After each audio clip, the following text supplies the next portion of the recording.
শ্রী শ্রী ঠাকুর অনুকূলচন্দ্রের সত্যানুসরণ থেকে পাঠ করছি।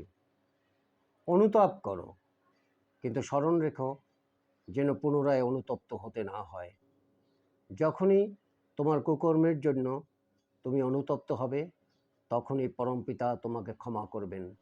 আর ক্ষমা হলেই বুঝতে পারবে তোমার হৃদয়ে পবিত্র সান্ত্বনা আসছে, আর তাহলেই তুমি বিনীত, শান্ত ও আনন্দিত হবে।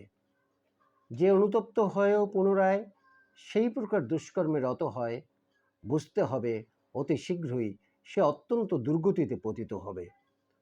শুধু মুখে মুখে অনুতাপই নয়, ও আরও অন্তরে অনুতাপ আসার অন্তরায়।